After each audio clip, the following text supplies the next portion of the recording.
Turma, agora nós vamos falar da função éter. Como é que a gente sabe que tem um éter? Vamos ver? Tem que ter o grupo oxigênio, o oxigênio, só que tem um detalhe, ele tem que estar ligado entre dois átomos de carbono. Veja aqui essa representação da molécula.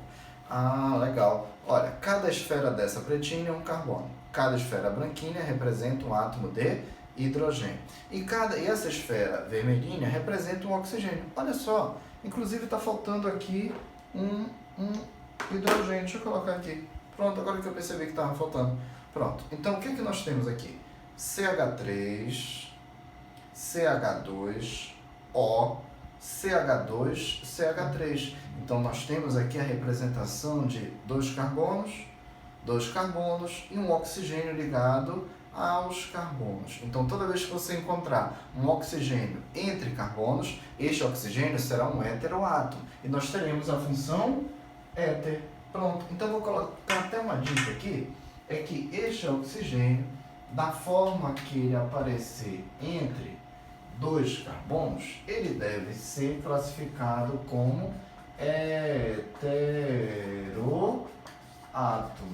Fechou? Então, um átomo diferente de carbono localizado entre carbonos é um heteroátomo. Nesse caso, quando o heteroátomo é o oxigênio, nós teremos a função éter. Agora, vai para a palavra heteroátomo. Vamos ver? Opa!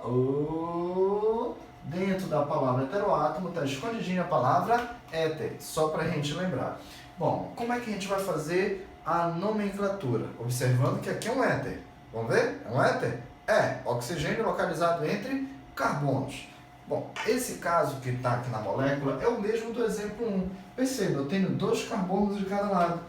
1, 2. Do outro lado do oxigênio, 1, 2. Então, toda vez que eu tiver o éter, eu vou ter que ver qual o lado maior para eu escolher como cadeia principal. No caso do exemplo 1, um lado tem dois carbonos. Do outro lado também tem dois carbonos. Qual a maior sequência de carbonos? Bom, nesse caso é igual, né? Porque tem dois carbonos de cada lado. Qualquer lado pode ser a cadeia principal. Certo. Se um lado for escolhido como cadeia principal, carbono número 1, carbono número 2, nós teríamos então um oxigênio e dois carbonos ligados, pendurados, como se fosse uma ramificação, e essa ramificação estaria ligada ao carbono 1. Então vamos construir esse nome? Lembrando que primeiro a gente coloca o nome das ramificações, depois a gente parte para a cadeia principal. Então você vai chamar pelo nome de et, porque tem dois carbonos na ramificação. Oxi, porque tem um oxigênio. Então a gente tem et mais oxi. Vou até colocar de cor diferente, só para ficar mais visível. Olha só, olha lá, colocar na cor vermelha. Et mais oxi, ou seja, et, dois carbonos, oxi, oxigênio. Agora vamos partir para a cadeia principal? Etano. Pronto. Então acabamos de construir a nomenclatura do primeiro exemplo. Etoxi, etano. Vamos partir para o exemplo 2? Analisa comigo. 1, 2, 3, 4 carbonos. De um lado tem 4 carbonos, o oxigênio, aí do outro lado tem apenas um carbono. Gente, qual o lado melhor para ser a cadeia principal? O lado que só tem um carbono ou o lado que tem 4 carbonos? Muito bem, o lado que tem 4 carbonos.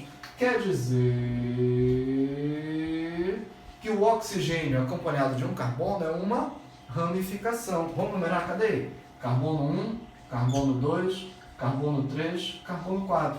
Nesse caso, o oxigênio e o carbono estão ligados ao carbono 1. Então vamos fazer o seguinte, poderia ter esse grupo O e carbono ligado no carbono 2. Poderia. Então se eu tenho mais de uma possibilidade, a gente vai numerar agora. Então o nome ficou 1 met mais oxi. Me ajuda, vamos entender isso? Met quer dizer que só tem um carbono. Oxi quer dizer que é um oxigênio. Porque esse grupo está no carbono 1. Então o grupo é chamado de metoxi. Antes, com dois carbonos, a gente chamou de etoxi. Agora, com um carbono, a gente chamou de metoxi. E assim sucessivamente. Me ajudem agora.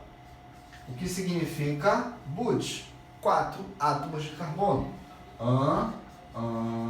Porque só tem ligações simples. Então a gente vai colocar o nome com a terminação, a mesma terminação do hidrocarboneto, O. Então ficou 1-metoxibutano. Tranquilo? Vamos partir para o exemplo número 3. De novo, a gente tem que escolher o lado que é melhor para ser cadeia principal. Tem o oxigênio, de um lado tem tantos carbonos, do outro lado tem tantos carbonos. Vamos escolher? 1, 2, 3, 4 carbonos. Aí tem o oxigênio. E do outro lado tem apenas um carbono. Qual é o lado melhor para ser cadeia principal? O lado que tem um carbono ou o lado que tem 4 carbonos? Ah, fala sério, né? O lado que tem 4 carbonos. Quer dizer que agora nós temos um metoxi de novo, olha. Met mais oxi, metoxi.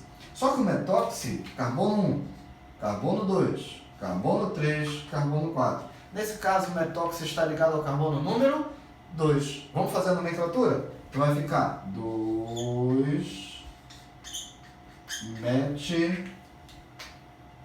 met-oxi, metoxi, 2 metoxi, butano. Agora, vamos comparar a nomenclatura do exemplo 2 com a nomenclatura do exemplo 3. Me ajuda. A gente tem aqui metoxibutano no exemplo 2. E também tem metoxibutano no exemplo 3. Porém, no exemplo 2, o metoxi aparece ligado ao carbono 1. E no exemplo número 3, o metoxi aparece ligado ao carbono 2. Então, para diferenciar a estrutura do exemplo 2 da estrutura do exemplo 3, a gente vai colocar a posição que o metoxi aparece. Ou o metoxi ligado ao carbono 1, ou o metoxi ligado ao carbono 2. Beleza? Agora esse exemplo 4, vamos ver se a gente consegue identificar. Essa cadeia parece que tem duas ramificações. Opa, vamos ver. Achei aqui um carbono e um oxigênio ligado à cadeia. E aqui, achei mais 2 carbonos ligados à cadeia. Fora isso, tem um lado maior que é a cadeia principal, né? Que contém 1, 2, 3, 4, 5, 6, 7 carbonos. Acabei de encontrar a cadeia principal, o lado maior. Agora, fiquem atentos para um detalhe. Aqui nós temos uma ramificação com 2 carbonos, que eu chamaria pelo nome de etil. Aqui do lado eu tenho uma ramificação também, uma ramificação que tem um carbono e um oxigênio. A gente chama de metoxi. Então, a gente vai precisar construir a nomenclatura. Só que a gente vai ter que escolher o lado melhor para começar a numerar. Eu posso começar a numerar da direita para a esquerda, ou posso numerar da esquerda para a direita. Vou ter que escolher qual é o lado melhor. Só que tem um detalhe. Se eu começar a numerar do lado esquerdo, carbono 1, carbono 2, carbono 3. A primeira ramificação vai aparecer no carbono número 3. Carbono 3. Se eu começar a numerar a partir do lado direito, carbono 1, carbono 2, carbono 3 também. Então o primeiro grupo ligado vai aparecer também no carbono 3. Nesse caso, parece que as ramificações são equidistantes. Tanto de um lado quanto do outro, o primeiro grupo ligado vai aparecer no carbono 3. Então houve um empate. Quando ocorre empate, a gente desempata pelo critério de ordem alfabética. Fica ligado nisso. A gente vai desempatar pelo critério de ordem alfabética. Nós temos aqui um grupo chamado de etil. Etil. Eu vou escrever etil. Este grupo recebe o nome de etil. Et, 2 carbonos, né? E aqui do lado, nós temos um outro grupo chamado de metoxi, met, um carbono.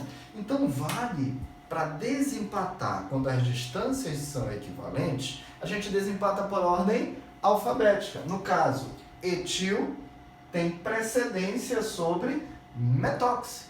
Como houve empate, a gente vai começar a numerar na extremidade mais próxima ao etil e não ao grupo funcional. Ah, fica ligado com um detalhe. Às vezes a gente quer sempre numerar a partir da extremidade mais próxima do grupo funcional, mas depende deste grupo funcional. Se o grupo funcional for como éter, que é escrito na frente como uma ramificação, aí esse éter vai entrar no critério de ordem alfabética. Vamos lá? Me ajuda? Carbono número 1, carbono número 2, carbono 3, 4, 5, 6, 7. Vamos construir essa nomenclatura completa agora? Lembrando que o etil tem precedência sobre metil. Então vai ficar 3 etil, 5. 5. Met mais oxi. Met mais oxi, que é metoxi. Cadeia principal, ept. Ou seja, 7 átomos de carbono. Por isso que a gente escreve ept.